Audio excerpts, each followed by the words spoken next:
Hello friends, happy Sunday. இன்றைக்கி Sunday special. எங்கள் வீட்டில் மீன் குழம்பு. உங்கள் வீட்டில் என்ன ஸ்பெஷல் அப்படிங்கிறத மறக்காமல் கமெண்ட்ஸில் சொல்லுங்கள். நாங்கள் இன்றைக்கி சமைக்கிறதுக்கு விரால் மீன் தான் எடுத்திருந்தோம். அப்புறம் அதுக்கான ப்ரிப்பரேஷன்ஸ்லாம் ஒன்று ஒன்றா பண்ணிகிட்ருக்கேன். நான் எப்படி மீன் குழம்பு வைப்பேன் அப்படிங்கிறத இந்த வீடியோவில் பார்க்கலாம். சின்ன வெங்காயம் நிறைய எடுத்து அதை கட் பண்ணி வச்சுக்கிட்டேன். கொஞ்சம் அரைக்கிறதுக்கு எடுத்து வச்சிட்டேன். தக்காளி, ஒரு பெரிய தக்காளி கட் பண்ணி எடுத்து வச்சிட்டேன். சாதம் ஆல்ரெடி ரெடி ஆகிட்டுருக்கு. சாதம்லாம் அரிசிலாம் போட்டாச்சு, வெந்துட்டுருக்கு. தென் கடாயில் எண்ணெய் ஊற்றியாச்சு. நான் கடலை எண்ணெய் தான் தாளிக்கிறதுக்கு இன்றைக்கி ஊற்றினேன்.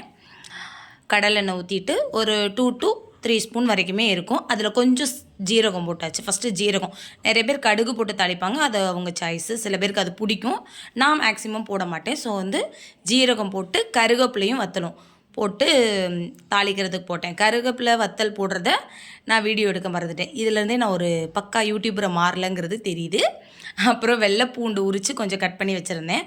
ஒரு 5 பல் வரைக்கும் உரித்து கட் பண்ணி வச்சுருந்தேன். அதையும் போட்டு நல்லா வதக்கியாச்சு. அப்புறம் கட் பண்ணி வச்சுருந்த சின்ன வெங்காயம் அதையும் போட்டு நல்லா வதக்கியாச்சு. நம்ம ஃபஸ்ட்டு கருவேப்பிலை, வத்தல், ஜீரகம் இதெல்லாமே ரொம்ப வதக்க வேண்டியதில்லை. ஏன்னா அது கருகிருச்சுன்னா அந்த ஸ்மெல் ஒரு மாதிரி நல்லா இருக்காது குழம்புக்கு. லைட்டாக அது புரியும்ல, அந்த ஸ்டேஜிலே நெக்ஸ்ட்டு நீங்கள் வெங்காயம் உடனே போட்டுருங்க.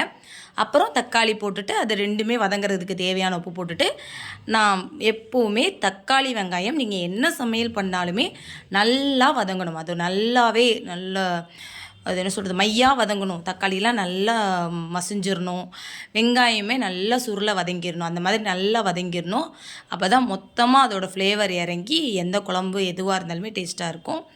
நல்லா வதங்கினதுக்கப்புறம் நான் இதில் என்ன தூள் ஆட் பண்ணுறேன், மசாலா தூள் ஆட் பண்ணுறேன்னா, மஞ்சத்தூள் 1/4 ஸ்பூனு, மிளகாய்த்தூள் ஒரு 1/2 ஸ்பூன் ஆட் பண்ணுறேன். 1/2 ஸ்பூன் அப்படின்னா சின்னதாக ஒரு டீத்தூள் ஸ்பூன் இருக்கும்ல, அந்த அளவுக்கு தான், அந்த ஸ்பூன் அளவுக்கு தான் அது ரெண்டும் ஆட் பண்ணேன். அதுக்கப்புறம் நான் வீட்டுக்கு யூஸ் பண்ணுற குழம்பு மசாலா, நானே ரெடி பண்ணுறது, அந்த குழம்பு மசாலா தூள் தான் ஆட் பண்ணேன். அது ஒரு 2.5 to 3 ஸ்பூன் வரைக்குமே ஆட் பண்ணியிருப்பேன். அது சின்ன ஸ்பூன் தான், அதனால் ஒரு 3 ஸ்பூன் வரைக்குமே ஆட் பண்ணேன். பெரிய ஸ்பூன் கிடையாது. அதை ஆட் பண்ணிவிட்டு அதுக்கப்புறம் புளி ஒரு பால் அளவுக்கு, ஒரு எலுமிச்சம்பழம், பெரிய எலுமிச்சம்பழம் அளவுக்கு புளி கொஞ்சம் ஜாஸ்தி மீன் குழம்புல இருந்தால் தப்பு கிடையாது. அது நல்லா கரைச்சி ஊற்றியாச்சு. அப்புறம் தேங்காய் எடுத்து வச்சுருந்தேன். தேங்காய் அரைச்சிட்டு அதில் கொஞ்சம் உரித்து வச்சுருந்த வெங்காயம், ஒரு சின்ன தக்காளி அதையும் சேர்த்து தேங்காவோடு அரைச்சாச்சு. இந்த புளி தண்ணி லைட்டாக கொதி வந்ததுக்கு அப்புறம் நம்ம அந்த அரைச்சி வச்ச தேங்காவையும் வெங்காயம் எல்லாம் அரைச்சி வச்ச பேஸ்ட் இருக்கு இல்லையா, அந்த புளி தண்ணி கொதி வந்ததுக்கப்புறம் தான் அதை ஊற்றணும். அது இன்னுமே நல்லாயிருக்கும். லைட்டாக ஒரு கொதி வரணும், அது ரொம்ப நேரம் ஆக வேண்டியதில்லை. ஒரு கொதி வந்த உடனேமே அதை ஊற்றிடலாம். அதை ஊற்றிட்டு நீங்கள் அதுக்கப்புறம் மொத்த குழம்புக்கும் தேவையான தண்ணி அதுக்கப்புறம் எல்லாமே ஊற்றிடுங்க. சால்ட்டும் போட்டுடலாம், தண்ணியும் ஊற்றிடலாம். அதுக்கு தண்ணி ஊற்றியாச்சு, சால்ட்டு போட்டாச்சு. அது லைட்டாக கொதி வரட்டும். அதுக்குள்ளே நான் இன்னொரு ஐட்டம் காமிக்கிறேன். ஃப்ரை பண்ணுறதுக்கு இன்றைக்கி ஜிலேபி மீன் வாங்கியிருந்தோம். நான் ஜிலேபி மீன் நாங்கள் சில டைம் ஃபுல்லாகவே வாங்குவோம். ஃபுல் பெரிய பீஸாக வச்சுருப்போம். இந்த வாட்டி சின்ன சின்ன பீஸாக கட் பண்ணியாச்சு. அதை ஃபுல்லாக மேரினேட் பண்ணி வச்சாச்சு. இதில் கொதி வந்ததுமே, இது கொதி லைட்டாக ரொம்ப நேரம் ஆக வேண்டியதில்லை, லைட்டாக கொதி வந்ததுமே மீனை ஃபுல்லாக உள்ளே இறக்கி விட்டுறலாம்.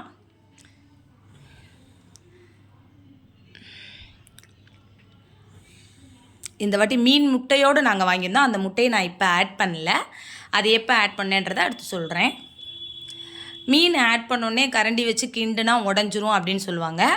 ஆக்சுவலாக கரண்டி விட்டு ரொம்ப கிண்டக்கூடாது. இந்த பாருங்கள், நான் பண்ணுற மாதிரி லைட்டாக குழம்பு ஒரு லேசாக ஷேக் பண்ணி விடணும். ஏன்னா மேலே முங்காமல் இருக்கிற அந்த பீஸ் எல்லாமே கொஞ்சம் உள்ளே போயிடும். முதல்ல இருந்ததை விட இப்போ கொஞ்சம் எல்லா பீஸுமே உள்ளே முங்கிடுச்சுன்னு நினைக்கிறேன். அந்தளவுக்கு நம்ம லேசாக கரண்டி வச்சு இது பண்ணி விட்டால் போதும். அப்புறம் அதை நல்லா கொதிக்கிறதுக்கு மீன் போடும்போது அடுப்பு சிம்மில் வச்சுக்கோங்க. அதுக்கப்புறம் கொஞ்சம் ஹை ஃப்ளேமில் வச்சுட்டு கொஞ்சம் கொதிக்க விட்டுட்டு, அதுக்கப்புறம் நீங்கள் எவ்வளோ கொஞ்சம் நல்ல அது எண்ணெய் பிரிஞ்சு வர்றோம் குழம்பு, அந்த கன்சிஸ்டன்சி வர்ற வரைக்கும் சிம்மில் இருக்கட்டும். அப்புறம் நம்ம ஜிலேபி மீன் ஃப்ரை பண்ண ஆரம்பித்தாச்சு. அது தோசைக்கல்ல தவா ஃப்ரை தான் பண்ணோம். இந்த மீன் ஃப்ரை பண்ணுறதுக்கு மேரினேட் பண்ணது, ஃப்ரை பண்ணுறது எல்லாமே ஹஸ்பண்ட் தான் பண்ணாங்க. அவங்க அதெல்லாமே பக்காவாக பண்ணுவாங்க. ஸோ அதை அவங்க டிபார்ட்மெண்ட் விட்டாச்சு. குழம்பு ஃபுல்லாக நான் பண்ணேன். இது மீன் முட்டை ஒன்று ஆட் பண்ணிட்டேன், அங்கே தெரியுது அவங்களுக்கு, வீடியோவில் தெரியும்னு நினைக்கிறேன். இன்னொன்று எடுத்து இப்போ ஆட் பண்ணியாச்சு. வெந்துட்டுருக்கு. கிட்டத்தட்ட ஒரு 85% மேலே குழம்பு ரெடி. இன்னும் ஒரு 5 மினிட்ஸ் 3 to 5 மினிட்ஸ் வந்து கொஞ்சம் கொதி வந்ததுன்னா குழம்பு கம்ப்ளீட்டாக ரெடி தான். அந்த பார்த்திங்கன்னா உங்களுக்கு தெரியும், இப்போவே நல்லா எண்ணெய் பிரிஞ்சு வந்துருச்சு. மீனுமே பார்க்குறதுக்கு நமக்கு வெந்த மாதிரி வெந்தது தெரிஞ்சிருக்கும். நல்லா அந்த முட்டையுமே வந்துருச்சு. நம்ம லாஸ்ட்டாக தான் ஆட் பண்ணோம், அதெல்லாம் சீக்கிரம் வந்துடும். ஸோ அதுவும் வந்துருச்சு. இந்த சைடு நம்மளோட ஜிலேபி மீன் ஃப்ரையும் மேக்ஸிமம் முடிஞ்சிச்சு. ஸோ ஃபைனலி ரெண்டுமே ரெடி ஆகிடுச்சு. ஸோ பிளேட்டிங் பண்ணியாச்சு சாப்பிட்றதுக்கு. சாதம், மீன் குழம்பு, மீன் ஃப்ரை வச்சாச்சு. டேஸ்ட்டு செம்ம டேஸ்ட்டு. நிஜமாகவே குழம்பு ரெடி ஆகும்போது வர்ற ஸ்மெல்லும் சரி, டேஸ்ட் வைஸும் சரி, நிஜமாக நல்ல டேஸ்ட்டில் இருந்தது. மீனுமே நான் லைட்டாக கரண்டி வச்சு கிண்டி விட்டுட்டு தான் இருந்தேன். மீன் எதுவுமே உடையில. பார்த்திங்கன்னா இதில் பார்த்திங்கனாலே உங்களுக்கு தெரியும், ஃபுல்லாக அப்படியே தான் இருக்குது. அந்த முட்டை கூட நொறுங்கலை, அதுவும் ஃபுல்லாகவே இருக்குது. மீன் ஃப்ரையுமே நல்ல டேஸ்ட்டு, நல்லா இருந்தது.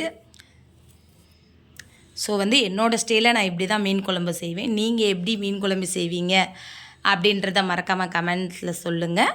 இந்த மீன் குழம்பை நீங்கள் ட்ரை பண்ணி பார்த்தீங்கன்னா எப்படி இருந்ததுன்றதையும் கமெண்ட்ஸில் சொல்லுங்கள். பாய்.